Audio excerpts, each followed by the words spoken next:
जय हिंद साथियों, मैं अनूप आपके अपने YouTube चैनल जैकब अकादमी पे आपका स्वागत करता हूँ। जैसा कि मित्र हम लोग देखते आ रहे हैं, मनोविज्ञान में एक क्रमिक रूप से हम लोग क्या कर रहे हैं, सारी थ्योरी को या जो भी उसमें इम्पोर्टेंट फैक्ट है सबको एक एक करके क्या कर रहे हैं, देखते आ रहे हैं। इसी क्रम में हम लोग आ गए हैं संवेग पे। तो संवेग में मैंने कुछ हिस्सा आपको बता दिया था जिसमें से कुछ ही बचा है, ठीक है। जैसे मैंने मैकडूगल के अनुसार मुझे बताना है अब संवेग, ठीक है। उसके बाद संवेगात्मक बुद्धि है, उसके बाद सहस्रावस्था में संवेगात्मक प्रभाव, बाल्यावस्था में संवेगात्मक प्रभाव और किशोरावस्था में संवेगात्मक प्रभाव। इतना बताऊंगा, ये पूरा चैप्टर संवेग का समाप्त होगा। इंपॉर्टेंट चीज़ें मैं आपको दे दूंगा। तो आइए फटाफट देर ना करते हुए देखते हैं, ठीक है। संवेग, संवेग का ये दूसरा लेक्चर है, ठीक है मित्र। और दूसरे लेक्चर में हमको पढ़ना है मैकडूगल के अनुसार।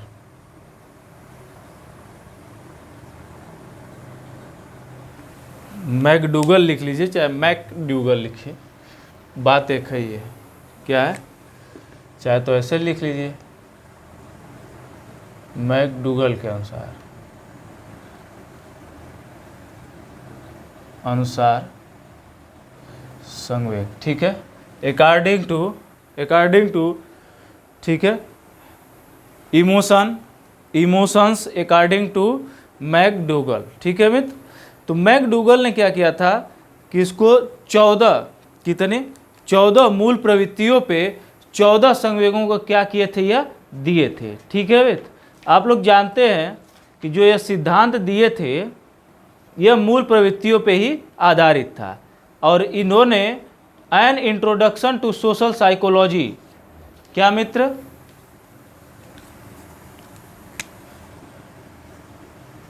N introduction of social psychology नामक पुस्तक में इसका जिक्र किया था, जो कि 1900 कब आई थी, 1900 कब आई थी, 1908 ईस्वी में, 1908 ईस्वी में, ठीक है। एक सेकंड देख ले थोड़ा सा वीडियो क्लियरिटी।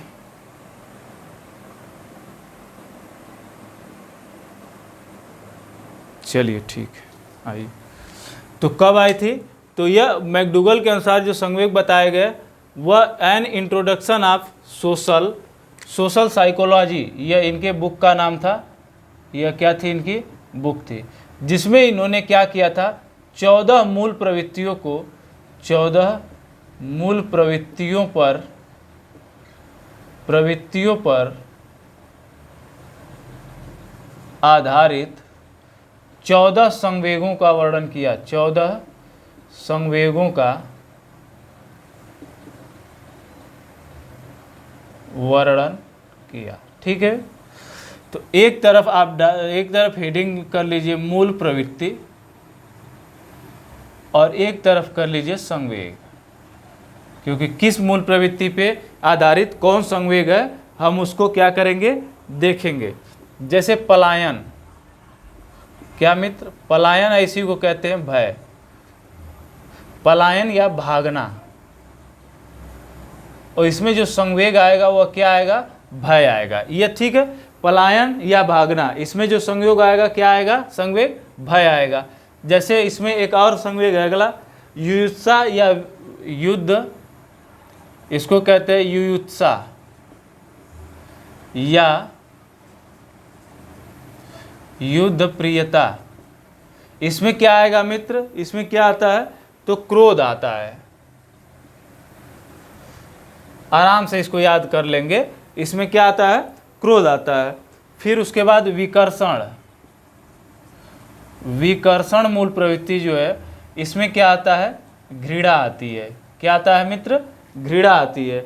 फिर उसके बाद शिशु रक्षा, फिर उसके बाद शिशु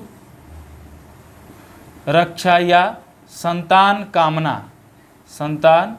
कामना, यह किस इसका संवेग क्या होता है, तो वात्सल्य आता है। वात्सल्य मतलब माँ का जो प्यार दुलार अपने बच्चे के प्रति होता है, ठीक है, वही क्या होता है, शरणागति। क्या? शरणागति। क्या मित्र? शरणागति का मतलब कष्ट। जब आपको तकलीफ होगी तभी किसी के क्या करेंगे, शरण में जाएंगे, ठीक है मित्र। और काम प्रवृत्ति, काम प्रवृत्ति में क्या आ जाता है, कामुकता, कामुकता संवेग आ जाता है, ठीक है साथी। उसके बाद आ जाता है जिज्ञासा, जिसका क्या होता है, जिज्ञासा। जिज्ञासा का क्या हो जाता है, तो आश्चर्य, क्योंकि जब आपको अंदर आश्चर्य आता है तभी तो किसी चीज़ को जानने की जिज्ञासा आती है। आत्महीनता, आत्महीनता क्या हो जाएगा, जो आत्महीनता मूल प्रवृत्ति होती है, आत्महीनता, तो यह क्या हो जाएगी, अधीनता की भावना। अधीनता की मतलब हम क्या करेंगे, अब स्वयं से नफरत करने लगते हैं, जैसे लगता है कि हम क्या इनके अधीन है। तो वही कह रहा है कि जो आत्महीनता होती है उसमें कौन सा संवेग दिखता है हमको, अधीनता की भावना। आत्मगौरव, आत्मगौरव या आत्मगौरव या आत्म प्रदर्शन।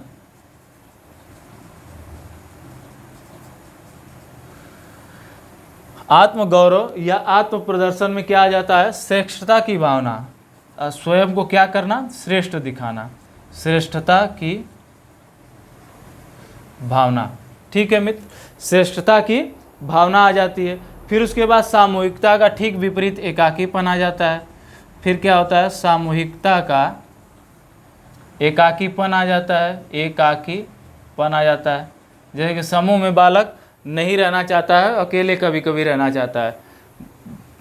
भोजन तलाश, भोजन तलाश किस में आ जाता है, भूख में आ जाता है। भूख आपको जब लगेगी तब क्या करेंगे, भोजन को तलाशेंगे। अधिकार की भावना, संचय संग्रह, क्या करते हैं आप, किस चीज़ का संचय करते हैं या संग्रह करते हैं। क्या करते हैं मित्र, संचय करते हैं या संग्रह करते हैं। तो उसमें क्या आता है, आपका अधिकार बनता है। क्या बनता है, अधिकार, ठीक है मित्र। 2 और बचे हैं, मैं यहीं पे समझा दे रहा हूँ इतने में, ठीक है, समझ लीजिएगा। यहाँ पे मूल प्रवृत्ति हो जाएगी और यहाँ पे क्या हो जाएंगे, संवेग हो जाएंगे। देखिए 2 ही बचे हैं ना, 1 2 3 4 5 6 7 8 9 10 12, हाँ 2 ही बचे हैं। तो 2 में क्या बचे हैं, एक आ जाएगा रचना और एक आ जाता है हास्य। क्या, रचना और एक आ जाता है क्या, हास्य। तो रचना जो होती है, इस रचना को रचना धार्मिकता भी कहते हैं। क्या कहते हैं, रचना धार्मिकता भी कहते हैं। मतलब किसी चीज़ का क्या करना, निर्माण करना या रचना का आनंद लेना, रचना का आनंद, ठीक है। और हास्य का तो आप लोग जानते हैं, आमोद हो जाता है।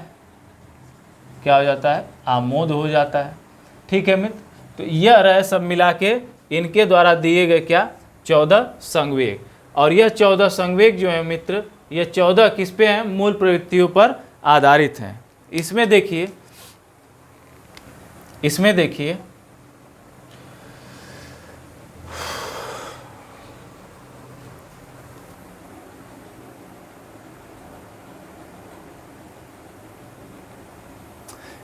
ये हो गया, ठीक है। अब आगे चले, आगे देख, इसको मिटा दे बच्चा, मिटा दें, आगे पढ़ाएं, बताइए।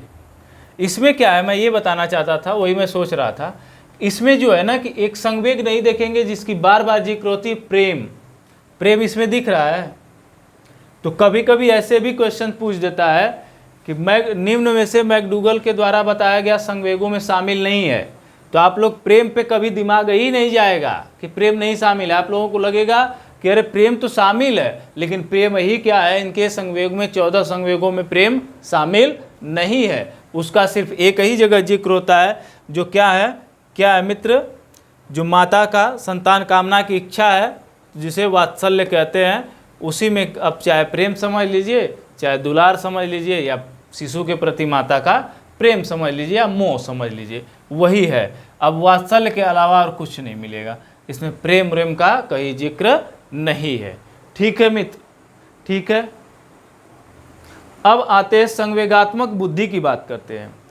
जो संवेगात्मक बुद्धि है बच्चा, क्या संवेगात्मक बुद्धि जो है, इसको डेनियल गोलमैन के द्वारा 1995 में, देखिए लिखते हैं, हेडिंग लगाइए संवेगात्मक बुद्धि, संवेगात्मक बुद्धि। देखिए संवेग हमने 14 भले लिख दिए, लेकिन इसका कोई औचित्य नहीं है, क्योंकि ये 14 संवेग नहीं पूछता है। बहुत करेगा तो यही पूछ देगा कि किस बुक के माध्यम से इन्होंने क्या बोलते हैं अपने 14 मूल प्रवृत्तियों पर आधारित 14 संवेगों को दिया। तो क्या है, N introduction of social psychology. ठीक है, या इसको क्या ये ऐसे पूछ देता है कि मैकडूगल के अनुसार जो भी संवेग बताए गए हैं वो किस पर आधारित है, तो मूल प्रवृत्तियों पर आधारित है। अभी एक और मैं इससे पहले बताया था कि निम्न में से कौन सा मैकडूगल के द्वारा संवेग नहीं बताया गया है, तो कौन सा नहीं बताया गया है, प्रेम को इसमें अपने संवेगों की 14 संवेगों की लिस्ट में इन्होंने ऐड नहीं किया है। अब बात करते हैं साथी संवेगात्मक बुद्धि की। जो संवेगात्मक बुद्धि होती है, इसका प्रतिपादन जो है 1995 ईस्वी में, 1995 ईस्वी में डेनियल गोलमैन के द्वारा किया गया। किसके द्वारा? गोलमैन के द्वारा। एक चीज मैं आपको और बताना चाहूँगा कि सैल्वे तथा मेयर ने क्या किया था 1990 में, यहाँ पे लिख दे रहा हूँ, मेयर एवं क्या बताएं अभी साथी, मेयर एवं क्या था बताइए, मेयर और सैलोवे। हाँ, मेयर एवं सैलोवे, सैलो ने क्या बताया था 1990 में संवेगात्मक बुद्धि के मापन के लिए संवेगात्मक बुद्धि के मापन के लिए पहला परीक्षण किया था। क्या मित्र? पहला परीक्षण किया था। यह ध्यान रहे कि सर्वप्रथम संवेगात्मक बुद्धि के लिए पहला परीक्षण किसने किया, तो मेयर और सैलो ने। कब? 1990 ईस्वी में। ठीक है, अब आते 1995 ईस्वी में डेनियल गोलमैन के द्वारा एक बेहतरीन क्या किया गया, एक बेहतरीन कॉन्सेप्ट दिया गया। किसका? संवेगात्मक बुद्धि का। इसमें इन्होंने क्या कहा कि जो कोई भी व्यक्ति है तो उसकी सफलता जो है मित्र, उसकी जो सफलता है, क्या सफलता जो है, इसकी सफलता जो है बुद्धि लब्धि और संवेगात्मक बुद्धि पर निर्भर करती है। संवेगात्मक बुद्धि पर। इसमें सबसे बड़ी बात, संवेगात्मक बुद्धि को इन्होंने 80% दिया और इसको 20%, और सफलता क्या दिए 100%। मतलब जो सफलता में है उसमें सबसे ज़्यादा योगदान किसका होता है? संवेगात्मक बुद्धि का। ध्यान दे लीजिएगा कैसे, मैं जैसे समझाता हूँ। जो आपके अंदर संवेग हैं वह नियंत्रित किससे होते हैं? आपके बौद्धिकता से, मतलब बुद्धि से। तो अगर उन संवेगों का नियंत्रण आप सही ढंग से कर पा रहे हैं, ध्यान दीजिएगा, अगर किसी व्यक्ति में किसी चीज़ को सीखने का संवेग ज़्यादा है, मतलब उस चीज़ को सीखने की उत्तेजना ज़्यादा है, तो वह क्या करेगा, उस चीज़ में ज़्यादा तेज़ी से सीखेगा। और जो अनावश्यक संवेग हैं उनको अपने अंदर क्या कर दे, न आने दे, तो वह सीखने में क्या करेगा, ज़्यादा सफल हो जाएगा। तो यही कहना था इनका कि जो संवेगात्मक बुद्धि है वो बालक की वो 80% होती है, और बुद्धि लब्धि जो होता है उसका 20% योगदान होता है। किसमें? सफलता में। किसी भी बालक की सफलता में जो बुद्धि लब्धि का योगदान है वह 20% और बुद्धि लब्धि 20% और संवेगात्मक बुद्धि 80% होती है। इन्होंने एक अपनी पुस्तक भी लिखी थी, संवेगात्मक बुद्धि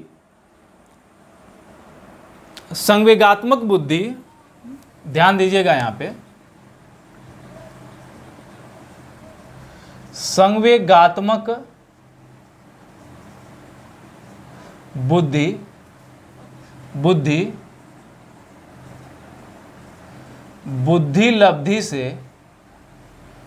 लब्धि से महत्वपूर्ण क्यों?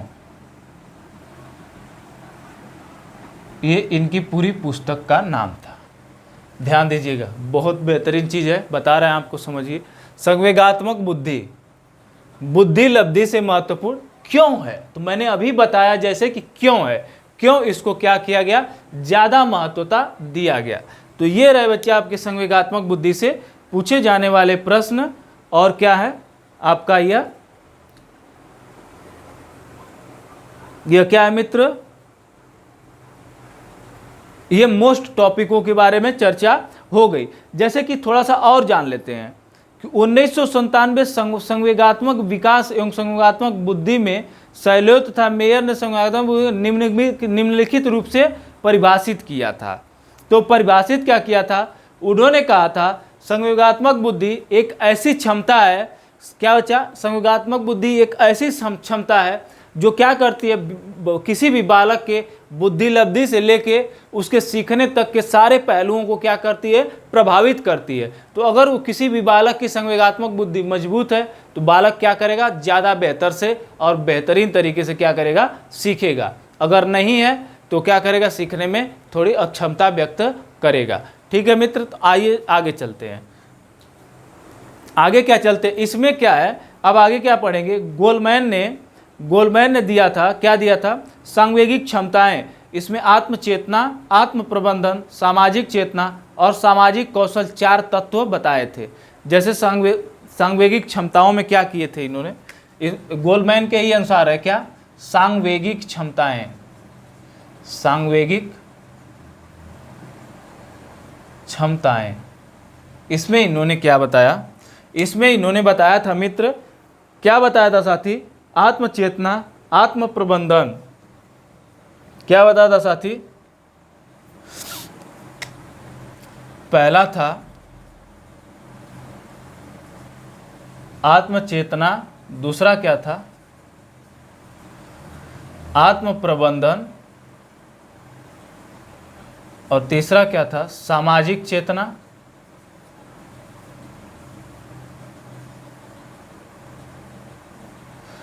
पहला आत्मचेतना, दूसरा आत्म प्रबंधन और तीसरा सामाजिक चेतना, और अगला क्या था, सामाजिक कौशल, सोशल इफिशियंसी, सामाजिक कौशल।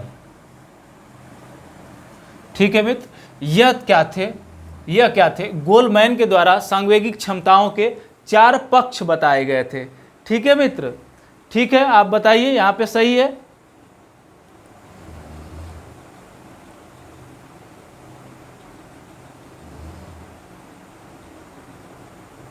बताइए सही है।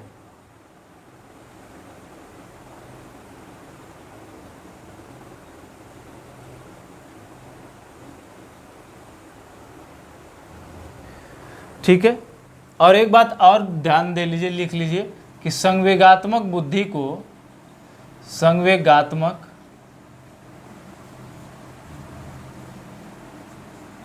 बुद्धि को मापने के लिए,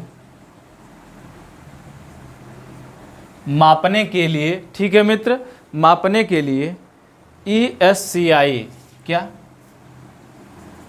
ECI भी कहीं कहीं मिल जाएगा, और ESCI यह थोड़ा अपडेटेड वर्जन है, यह पहला वर्जन था। संवेगात्मक बुद्धि के मापन के लिए किस तकनीकी का प्रयोग किया जाता है, तो ECI का, जिसको इन्होंने क्या किया था, गोलमैन ने और बोयाट-जिस ने, किसने, बता दे रहा हूं यहाँ पे लिख लीजिए, गोलमैन एवं बोयाट-जिस। ठीक है मित्र, इन्हीं के द्वारा क्या किया गया था, 1999 ईस्वी में इसका क्या किया गया था, प्रतिपादन किया गया था। ठीक है, तो संवेगात्मक बुद्धि को मापने के लिए कौन सी तकनीक का इस्तेमाल करते हैं, तो ECI और ESCI के द्वारा क्या होता है, संवेगात्मक बुद्धि को मापते हैं। एक और मनोवैज्ञानिक आते हैं मित्र, एक और मनोवैज्ञानिक आते हैं, उनके, ये मैकडूगल वाला मिटा दूँ बच्चा, मिटा दूँ ना, चलिए आगे देखते हैं। इम्पोर्टेंट जो भी है आपके परीक्षा की दृष्टि से मैं उसको ख़त्म कर दूंगा, समझा दूंगा। आज संवेग को मैं बता ही दूंगा, थोड़ा सा सेशन लंबा हो सकता है लेकिन ख़त्म सोच रहा हूँ कि कर ही दूँ। आगे आते हैं मित्र, आगे देखते हैं क्या है। आगे जो है किसके अनुसार, मैंने बताया हाइन के अनुसार, ठीक है मित्र। हाइन के अनुसार संवेग इन्होंने कितने बताए, संवेगात्मक बुद्धि को 4 प्रकारों में बांटा। किसके अनुसार,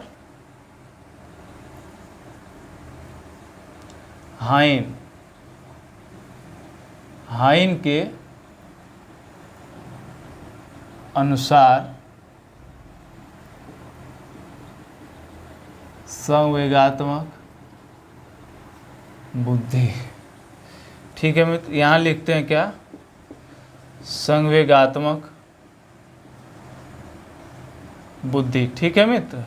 अब इसको देखते हैं, इसको क्या करते हैं देखते। इन्होंने 4 प्रकार क्या बताया, संवेगों का उपयोग, संवेगों की अनुभूति, 1 2 3 4, क्या बताए, संवेगों का उपयोग,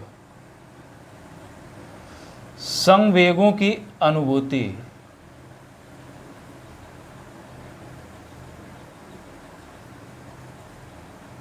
ठीक है मित्र। संवेगों का उपयोग, संवेगों की अनुभूति, संवेगों को समझना, ध्यान दीजिए, संवेगों को क्या करना, संवेगों को समझना, ठीक है मित्र, संवेगों को समझना और संवेगों का प्रबंधन।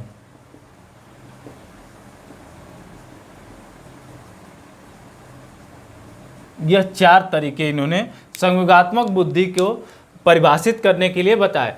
जैसे देखिएगा, जब तक हमें संवेगों की अनुभूति नहीं होगी तब तक हम किसी चीज़ को सीखने की दिशा में अग्रसर कैसे होंगे। तो संवेगों की, संवेगात्मक बुद्धि अपने अंदर डेवलप करने के लिए संवेगों की अनुभूति होना क्या है, आवश्यक है। क्या है, संवेगों की अनुभूति होना आवश्यक है। फिर उनका संवेगों का प्रबंधन, किस प्रकार से कब किस संवेग को जाने देना है और किस संवेग को रोक लेना है, वह क्या कहलाता है, संवेग प्रबंधन। और संवेग को समझना, कौन सा संवेग हमारे अंदर सीखने की दिशा में ज़्यादा क्रियाशील है साथी, उसको क्या करेंगे, संवेग को समझ के उसको अपना हम प्रदर्शन कर सकते हैं। और संवेगों का उपयोग, संवेगों को किस प्रकार से हम सीखने के माध्यम में क्या कर रहे हैं, उपयोग कर पा रहे हैं, यह क्या कहलाता है, संवेगों का उपयोग कहलाता है साथी। इतना क्लियर है कॉन्सेप्ट मित्र, इतना क्लियर है। आगे आते, देखिए मेन टॉपिक हमने क्या किया, देख लिया है। मेन चीज़ों को हमने क्या किया, देख लिया है।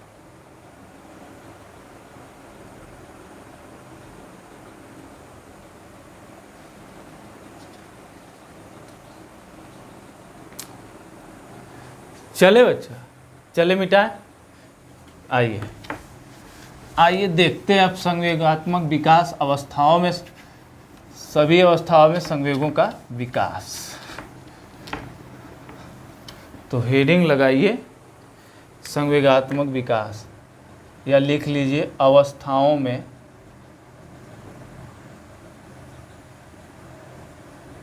सांवेगिक विकास। इससे पहला क्या लगाइए, शैशवा अवस्था। हो नहीं पाएगा पूरा, लेकिन फिर भी मैं तेज़ी से चलता हूँ, थोड़ा सा सेशन को खींच के लेकर चलता हूँ, ठीक है मित्र। तो इसमें क्या है कि जन्म के समय ऐसा माना जाता है कि जन्म के समय, किसमें, जन्म के समय शिशु के अंदर एक संवेग जिसका नाम है उत्तेजना, ठीक है मित्र, पाया जाता है। फिर उसके बाद 1 माह में 1 माह में जो संवेग हो जाता है वह 3 हो जाते हैं, उत्तेजना, आनंद, कष्ट। क्या मित्र? उत्तेजना, आनंद और कष्ट, यह 3 हो जाते हैं। ठीक है मित्र, अब आते हैं 6 माह में। क्या? 6 माह में। तो अब ध्यान दीजिए, याद करने का तरीका मैं आपको बता देता हूँ। ये 3 जैसे जैसे बढ़ता जाएगा जब अवस्था है ना, तो ये पहले वाले संवेग तो उस अवस्था में रहेंगे ही रहेंगे, प्लस जो 3 और बढ़ेंगे वह क्या बढ़ेंगे? तो इसमें उत्तेजना, आनंद, कष्ट के साथ क्रोध, घृणा और भय आ जाएगा। किसमें? 6 माह में। 6 माह में ध्यान दीजिएगा, उत्तेजना, उत्तेजना, आनंद, कष्ट तो रहेगा ही, फिर उसके बाद क्या आ जाएगा? भय, भय, क्रोध, घृणा, भय, क्रोध, घृणा। ये आप नोट करने के लिए ही आपको बता रहा है, ठीक है? नोट जरूर करिएगा, नहीं तो नहीं नोट करेंगे तो कोई मतलब इसका नहीं है। 12वें माह में इतने सबके होने के बाद 2 और बढ़ जाते हैं, स्नेह और उल्लास। इतने पूरे रहेंगे इसमें, फिर उसके बाद 2 बढ़ जाएंगे, स्नेह और उल्लास। मैं ऐसे तीर लगाता चला जाऊंगा आगे आगे, ताकि आप समझ लेंगे कि किस अवस्था में कैसे हो रहा है। जब 18 माह की बात करेंगे, 18 माह में, ठीक है मित्र, तो 18 माह में 2 और क्या बढ़ जाएंगे? 2 और क्या बढ़ जाएंगे? इसमें एक और जुड़ेगा, सिर्फ एक जुड़ेगा, बाकी सब वही रहेंगे। एक और जुड़ेगा जो क्या हो जाएगा? ईर्ष्या हो जाएगा। अब क्या होगा? अब क्या होगा मित्र? 24वें माह में अब एक और संवेग जुड़ जाता है। किसमें? 24वें माह में। 24 माह में ये सारे संवेग होंगे, एक और जुड़ जाएगा संवेग, जिसका नाम क्या होगा? हर्ष होगा। ठीक है मित्र, तो ये शैशवावस्था में संवेगात्मक विकास हो गए। अब आते हैं बाल्यावस्था में। बाल्यावस्था में जो होता है, ये सारे संवेग जितने होते हैं ना, इस संवेगों में क्या हो जाती है? अस्पष्टता आ जाती है। जैसे बाल्यावस्था में, बाल्यावस्था में संवेगात्मक विकास। ठीक है मित्र, तो बाल्यावस्था में जो संवेगात्मक विकास होता है साथी, वह किस प्रकार से होता है? तो वह क्या होता है, जैसे कि अब इसमें पहले तो ये पॉइंट नोट कर लीजिए कि संवेगों का स्थिरीकरण हो जाता है बच्चा, संवेगों का स्थिरीकरण हो जाता है। जैसे एग्जाम्पल, जब बालक को भूख लगती है, भूख लगने पर रोक लेना, रोक लेना मतलब खुद को क्या कर लेना? रोक लेना। तो यहां पे क्या आ जाता है? संवेगों का क्या आ जाता है? स्थिरीकरण हो जाता है। मतलब संवेग जो रहते हैं उसके अंदर वो उतने प्रभावशाली नहीं दिखते। क्या मित्र? उतने प्रभावशाली नहीं दिखते हैं। ठीक है मित्र, ज़्यादा इसमें है नहीं, और संवेगों में स्पष्टता, निश्चितता और विशिष्टता आ जाती है। ठीक है, इस अवस्था में संवेगों में निश्चितता, अस्पष्टता, क्या मित्र? निश्चितता, अस्पष्टता और क्या आ जाती है? तथा विशिष्टता आ जाती है। तभी तो इस अवस्था को माना जाता है कि संवेगात्मक विकास का इसको स्वर्ण काल कहा जाता है। मतलब इसमें संवेग इतने स्थिर तरीके से विकसित होते हैं कि जो अनावश्यक संवेग है ना, वो तो एक तरह से एकदम न्यूट्रल हो जाते हैं इस अवस्था में आके। इसीलिए इसको कहा भी जाता है संवेगात्मक विकास का। आप लोग जानते हैं किसने, कोल एवं ब्रूस ने क्या कहा है? अनोखा काल कहा है कि आदर्श काल कहा है, आप समझ लीजिए। ठीक है, आते हैं अब बात करते हैं किशोरावस्था में। किशोरावस्था में जो संवेग होते हैं, मिटा दे इसको,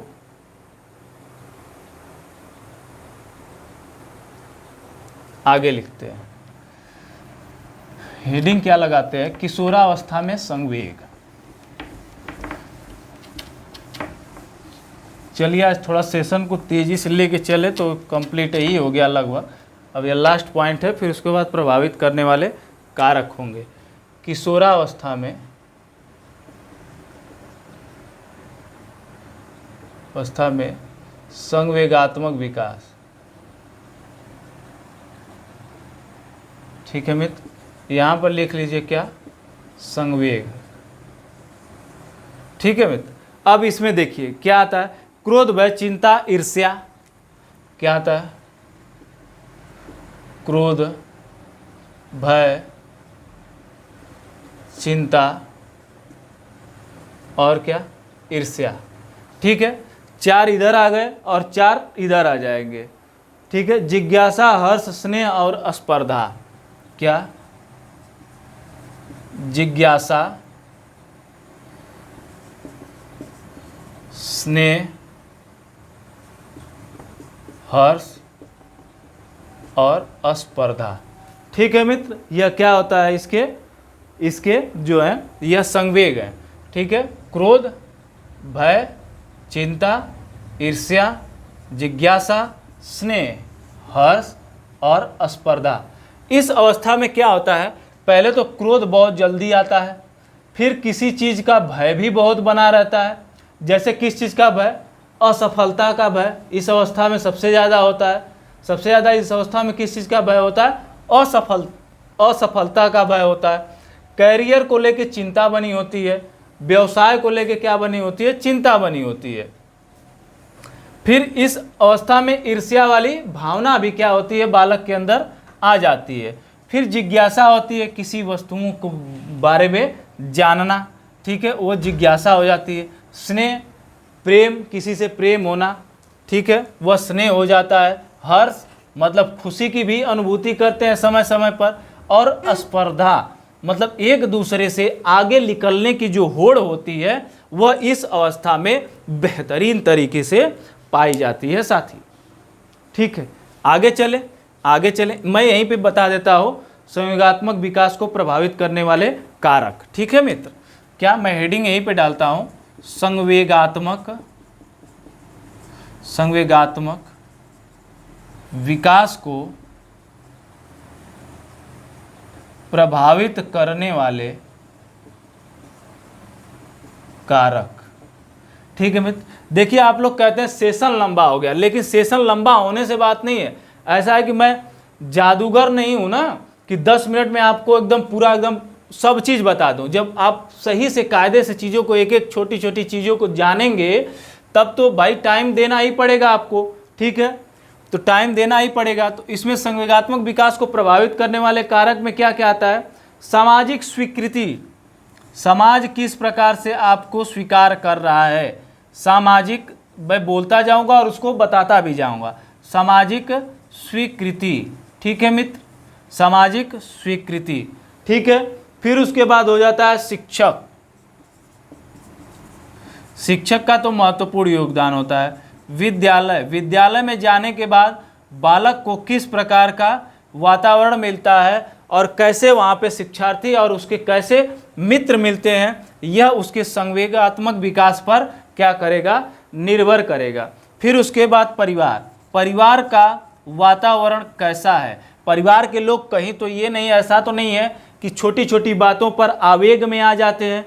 फिर उसके बाद मानसिक योग्यता, उसकी मानसिक योग्यता भी निर्धारित करेगी कि वह संवेगों को किस प्रकार से क्या करता है, सीख पाता है। फिर उसके बाद वातावरण, यहाँ लिखता हूँ वातावरण। उसके बाद थकान मतलब क्या होता है, रेस्टलेस, क्या होना मतलब एकदम वो हो जाना, क्या बोलते हैं, थक जाना किसी चीज़ से। और क्या सबसे मोस्ट इम्पॉर्टेंट है, स्वास्थ्य। ठीक है, ये सारी चीज़ें क्या करती हैं, बालक के संवेगात्मक विकास को क्या करती हैं मित्र, प्रभावित करती हैं साथी।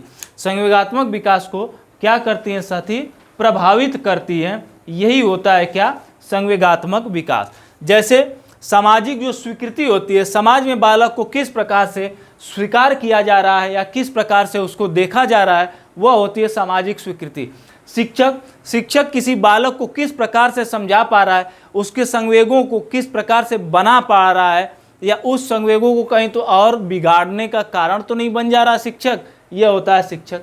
विद्यालय में जब वह जाता है पढ़ने के लिए, तो वह विद्यालय का परिवेश जो है उसको किस प्रकार का मिलता है, वह होता है उससे भी प्रभावित होगा।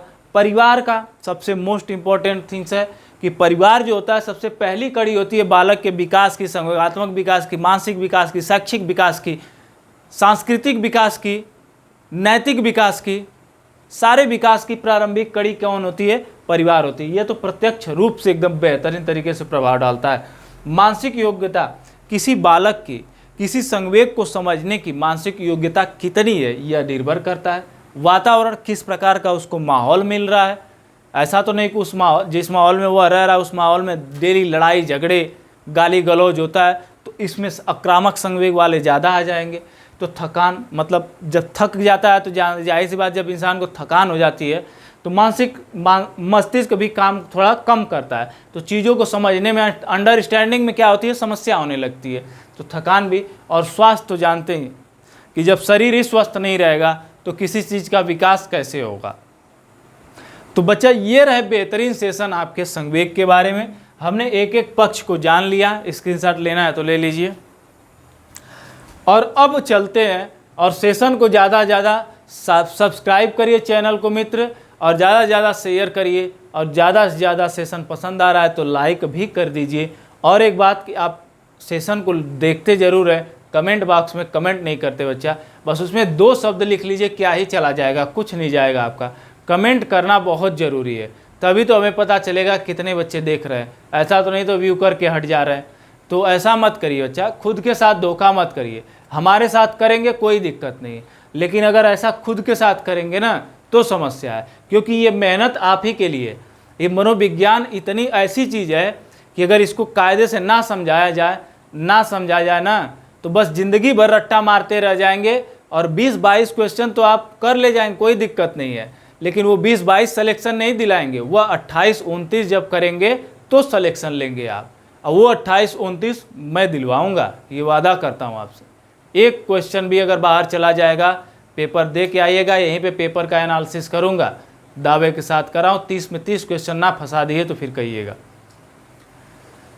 तो बेहतरीन तरीके से अपना सपोर्ट बनाए रखिए मित्र। जय हिंद, जय जय काव्य अकेडमी।